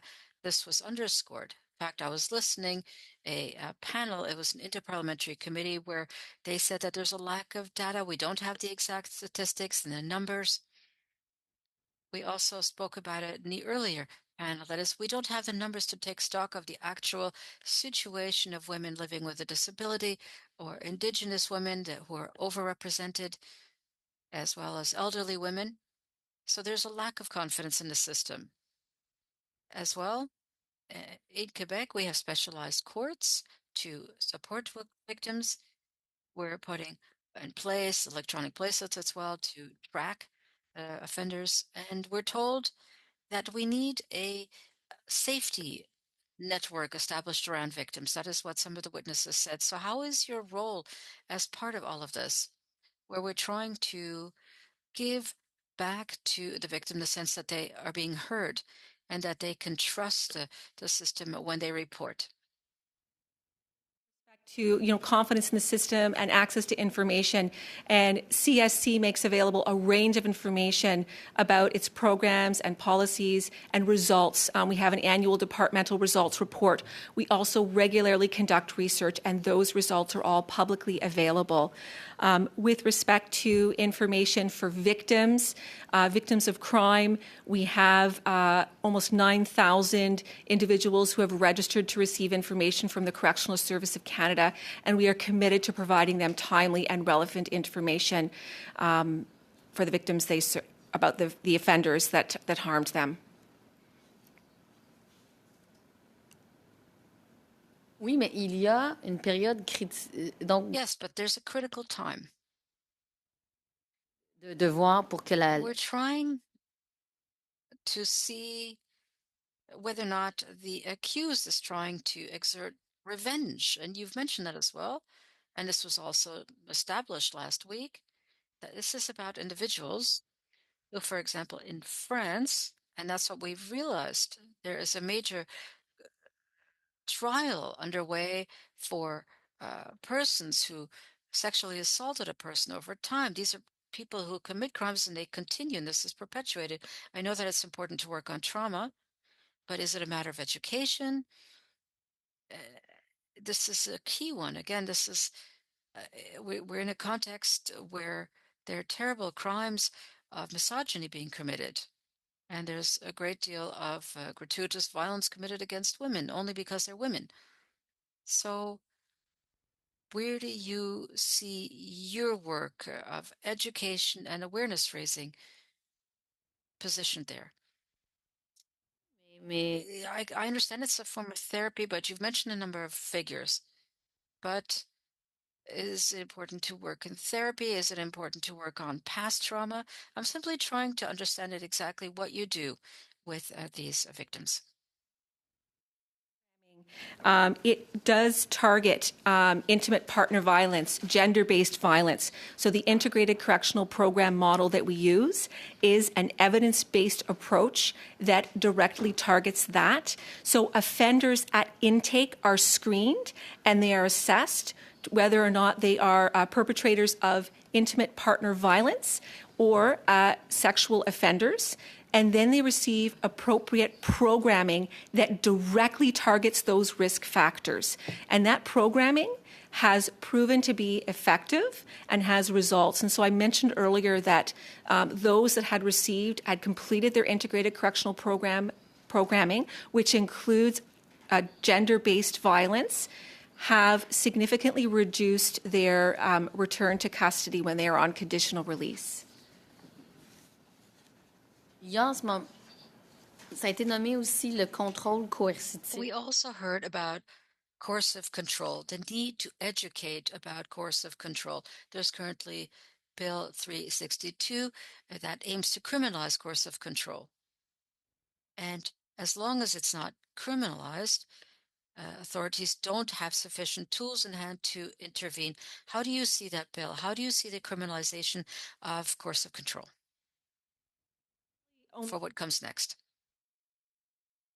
And I can say that we have robust processes, so our staff are trained to recognize signs of intimate partner violence and to be able to develop correctional programs that directly target those risk factors and the risk of reoffending.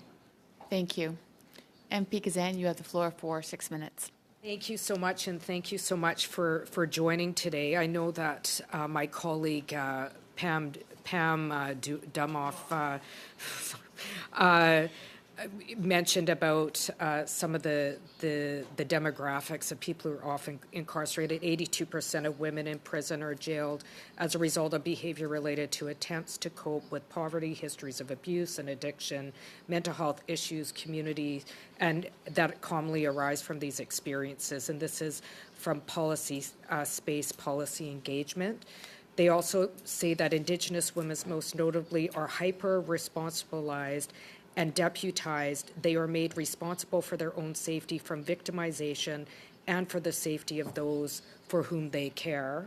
It goes on to say if a woman uses force to protect herself or others, especially if a weapon is involved, she will commonly face a full, often disproportionate weight of the law, speaking more specifically to racialized women.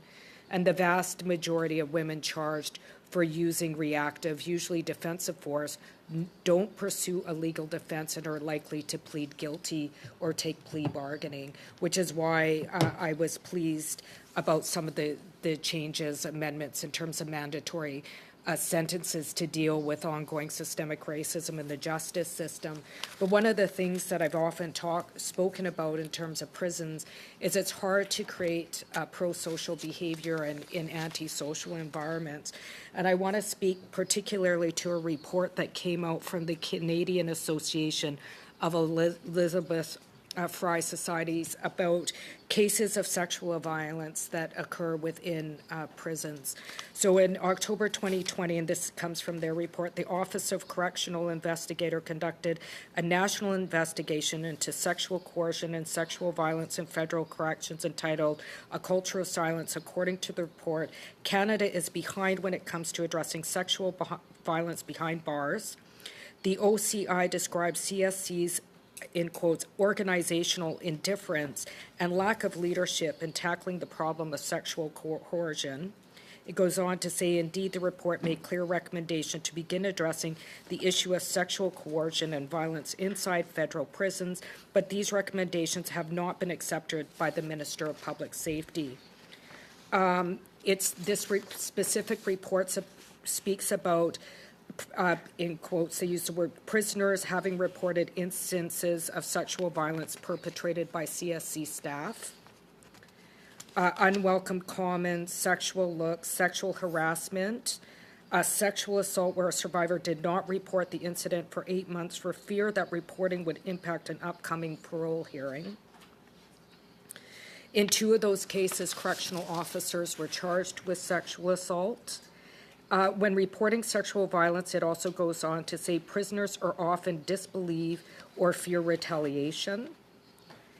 And they speak also about the inappropriate use of strip searches, and they came up with 4 recommendations. What has CSC done to deal with violence that is perpetrated against women and gender diverse people within penitentiaries? So CSC the use of correctional programs to reduce the risk of reoffending while increasing safety in communities in the country. Our programming targets factors that are directly linked to offenders' criminal behavior to reduce reoffending. Sorry. Just for clarification, I'm talking about violence that's perpetrated by correctional service officers against incarcerated persons. What has been done to deal with gender-based violence that is being perpetrated by correctional officers? Well, we are required to, all staff are trained, and in keeping with the CCRA, public safety is of paramount importance. So when there is any evidence that staff has behaved inappropriately, it is investigated and appropriate action is taken to address the situation. And this can include action up to and including termination and potentially criminal charges as well, depending on the nature of the incident. I ask that because when we're talking about gender-based violence in Manitoba, there was a young woman who grew up in child welfare. We know that many folks, there's a high rate of folks that have a history of child welfare that end up becoming incarcerated, very close to what we're talking about, mental health, trauma, all of it. She ended up, and it was on video, and it went to the courts, on camera, not having a proper response from correction officers. She was from Rosa River, and she ended up dying in prison. So we see reports of that. Certainly, I've gotten training on how to teach courses at the Grand Valley Institute, which has been a topic of discussion. And I have to say, my experience there as a student, not as somebody who was incarcerated. I want to be really clear on that. It was pretty violent, and it was so violent what I observed in terms of the treatment of the women there that I actually ended up writing a TED Talk about it. It was that violent. What's being done to deal with violence against women by correctional officers is very violent. Thank you. Unfortunately, your time is up, Leah. However, once again, I will remind Ms. Jarrett that if there's anything that you have been asked during committee that you're unable to answer, please feel free to send any remarks in after the fact. MP Ferrari, you have the floor for, actually, before I go on to Ms. Ferrari, instead of doing 5 and 5, are we comfortable with 3 and 3? Sure. Okay, MP Ferrari, you have the floor for 3 minutes. Thank you, Madam Chair, and thank you to our witnesses here today talking from Corrections Canada as we talk about intimate partner violence. Madam Jarrett, how many programs in men's medium or maximum security are specific to intimate partner violence? Well, our model, the Integrated Correctional Program model, it is part of that program model. How many are specific, very specific to intimate partner violence? So within the ICPM, we have the main program stream, we have the Indigenous program stream, and we have the Inuit offender stream, and they all address intimate partner violence throughout the program. And this can extend... So just for clarification, there's no specific program to intimate partner violence? There is no specific for intimate partner violence. However, there is a sex offender program for both Indigenous and non-Indigenous. So, you know, obviously you can see based on this committee that that's pretty concerning, right? When this is a massive increase, that there's no intimate partner violence programming. The other question I have, Ms. Jarrett, is research shows that therapeutic change, particularly in high-risk offenders, required skilled facilitation by highly trained professionals with a deep understanding of the behavioral issues involved. What are the requirements for corrections officers, academic requirement for them to implement this training? So, I'm sorry, which training? Any of them. So, correctional officer, what training do they get for intimate partner violence as well as addictions? To my colleague's point about addictions. If I can just come back to the programming, because just a comment you made about there being no intimate violence programming, that's incorrect. So there is programming that addresses that through the ICPM. It focuses on domestic and family violence and substance use, among other topics. So it's very much part of the program, part of the ICPM. I'm actually going to have to cut you off because I am going to, you know, in dealing with corrections officers on the ground, they would certainly like a lot more training, is what we're hearing on the ground from a lot of the corrections officers in dealing with addictions and hearing from that. I am going to move forward a motion here. I want to hopefully get this done quickly because I think, you know, if there's more questions, but it does tie in very much to our witness. I am going to be formally moving a motion. I had the opportunity to tour Grand Valley, like my colleague had mentioned, and I had an opportunity to visit the mother-child program, which I believe has tremendous merit. There was recently a documentary, and what really stood out in one of the lines was, when you sentence or incarcerate a mother, you ultimately incarcerate a child. And I think that's very true. And I think in, you know, making sure the bond between mother and child is strong and to prevent recidivism is very, very important, because many of the women, as we've heard, and many people in prison are generationally put there. You know, there's an intersection of issues, 100%. And I think we would all agree we would want people to come out better than when they go in. But I would like to move forward the following motion, because what I witnessed at Grand Valley under the mother-child program was highly concerning, and I think it is up to this committee to to study it at least, and I got a chance to meet the woman who was in charge of the program. She was lovely. There has been no longitudinal data on this program to date. Point of order, Chair. Yes. It's been more than 3 minutes. Can we get to the motion, please? If you could speak to your motion, please. So the Or motion, or read the motion. Thank you. The motion I would like to move is that the committee undertake a study of no less than 3 meetings on the institutional mother-child program and invite the Minister of Public Safety, Democratic Institutions and Intergovernmental Affairs, the Commissioner of Correctional Services Canada, and other witnesses as submitted by committee members. Okay, so we have MP Demoff, you wishing to speak? Yeah. Okay. Thank you. Thank you, Chair. I want to first thank my colleague for bringing this motion forward. I have visited the mother-child program twice, actually, at Grand Valley. At Buffalo Sage, the former executive director there said that all women benefit from the children that are part of the program when it's running. And they also have a program at Edmonton Institute for Women, which I am incredibly supportive. I do find it disturbing, the clip factory that was put out on social media just to generate outrage about the program, with comments like it was shocking and about a program that, you know, CSC runs a lot of programs. This is probably one of the best ones that they run. Mother-child programs are run in the U.S., India, Kenya, Argentina, Norway. And, you know, just most of the women who are in prison are young and they're single mothers. In fact, 70% of federally sentenced women are mothers to children under the age of 18, and 2/3 of those mothers are the primary or sole caregiver for their children. Indigenous women, as my colleague mentioned, are grossly overrepresented in federal corrections. They make up only 4% of the Canadian population. They represent 41% of all female admissions to federal custody, but I would note that if you go out west, that number probably rises to 85–90%.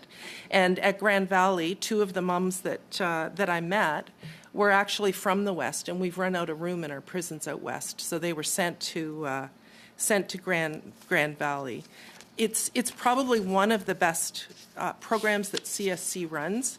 And just for the record, Chair, the conditions to be part of the program is that the mom is classified as minimum or medium, that they've been screened against the relevant provincial child welfare registries to verify whether information exists that should be considered in the decision-making process. The Child Welfare Agency is supportive of their participation, that there's no current assessment from a mental health professional indicating that the mother is capable of caring. Sorry, just to save my colleague time, I have no issue with the mom. There's no issue whatsoever. Okay, I just wanted to let her know that there's no issue about the mom. But with all due respect, the information that you put out on social media, while here you spoke highly of it. Okay, let's remember to speak through the chair. Well, I'm sorry, Chair. While my colleague spoke highly of it here, what she posted on social media and what her colleague, a fellow MP, posted was not positive whatsoever. Also, mums can't participate if they've been convicted of an offence against a child or of an offence which could reasonably be seen as endangering a child, and they're not subject to a court order or other legal requirement prohibiting contact with the child. I think it's really important to get the actual facts out about the program and not misinformation to just generate outrage. Moms that are part of it are also required to participate in parenting skills training. It's believed that at least 25,000 children in Canada have a mom in prison. And when StatsCan, the most recent data was 2011, 48% of children residing in foster care are Indigenous, and the majority of those kids have incarcerated moms. Overall, children of incarcerated mothers appear to be subject to more instability both before and because of incarceration. Anyway, Madam Chair, we are very supportive of doing this study. I would like to propose an amendment, however, which I will keep one copy and I can distribute while you talk. Thank you. So the motion will be amended as follows, that the committee undertake a study of no less than 3 meetings on the institutional mother-child program immediately following the conclusion of the study on the rise in violence directed towards 2S LGBTQI plus study, and invite the Minister of Public Safety, the Commissioner of Correctional Services Canada, and then we've added the following witnesses: Emily Coyle, Executive Director, Canadian Association of Elizabeth Fry Societies; Senator Kim Pate; Dr. Ivan Zinger, Correctional Investigator; Dr. Ben Roebuck, Ombudsperson for the Victims of Crime; Benjamin Perrin, author; Emily O'Brien, founder of Comeback Snacks; Marlene Orr, Executive Director, Native Counseling Services of Alberta; Sandra de la Ronde, Executive Director, and I'm going to butcher the name so you can read it. And then at the end of the motion, add that the committee reports its findings and recommendations to the House, and that pursuant to Standing Order 109, the committee requests that the government table a comprehensive response to the report. So I'll move the amendment, Chair. And would it be prudent of us to indulge both the NDP and the Bloc to include a witness as well? Can always add more. We can add more. So I'll stick to your amendment. my amendment still remains in here, Chair, and other witnesses as submitted by committee members. Thank you. This is something that we've done at Public Safety Committee, at Ethics Committee, where we've actually listed witnesses. Okay. It doesn't preclude others from being Okay, so we have a submitted. motion on the table. First, we have to deal with the motion on the table. The amendment. Thank you. Leah?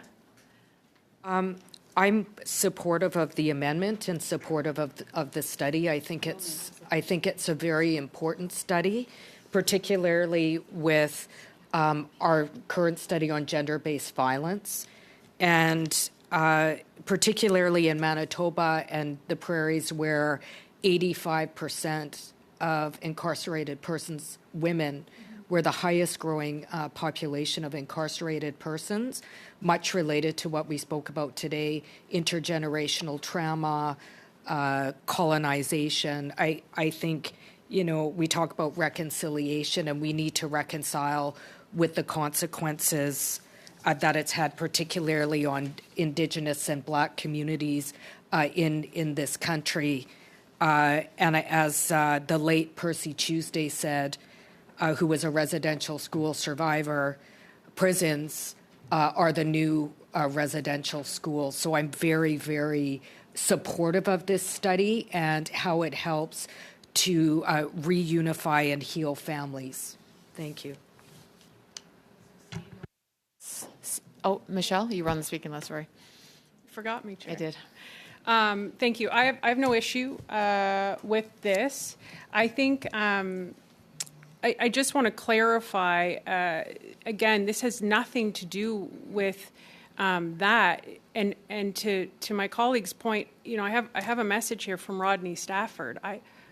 It's the issue of the sex offenders and the child killers that are sharing the same space as the program. That's never been studied. That's the issue, and I think we have a due diligence to do that. 100%, I think, to everything else, I think is very important. But, I ran into Terry Lynn McClintock right outside the mother-child program. I saw it. And so I think, maybe it's an unintended consequence of the program, I'll throw Point you a of bone, order, but I think we're that's just- debating the motion. I'm just responding to what Ms. Damoff had Okay, said. But, so we have, so let's first speak to the amendment. We're good with the amendment?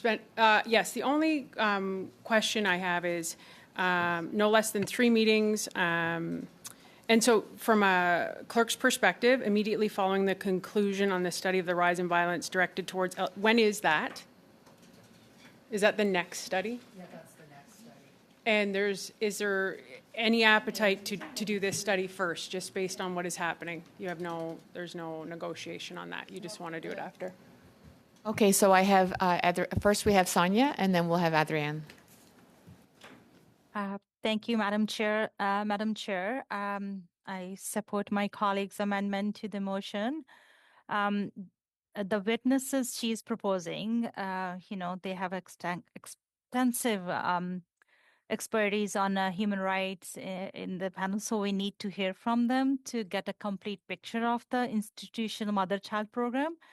And it's also essential that we go ahead with the study on, what we are doing, the violence against the 2S LGBTQ2 community first, because violence against that community is also on the rise. And but I'm very supportive of the amendments because the data is crucial. We need to see the picture. What is there? Thank you. Madame la Présidente, il est très... Madam Chair, it's 1:05. We already have our next study. We have not yet finished the current one. We have reports to study. It's 1:05. Thank you for witnesses for having stay here. I would like to have one meeting on one study. We already have the one with public safety, but for the time being, and I think our calendar is quite full until Christmas, and perhaps we could redebate this in January and then hear proposals as to the next study, because in January many issues will come up. And I would prefer that we complete our parliamentary calendar right now rather than beginning a new study. I think we need to look at all of this carefully and to make sure that we have heard all of the other witnesses first. And I would keep the amendment certainly, but I think perhaps we could discuss it in a subcommittee. Pam. Just a suggestion, doing it concurrently, because one of the issues that also came up when I was in Grand Valley was coercive control actually within the prison. So between inmates was also a major issue that I could see us overlapping with the LGBTQ+. So just wondering if there's an appetite to do it concurrently. Pam, then Leah.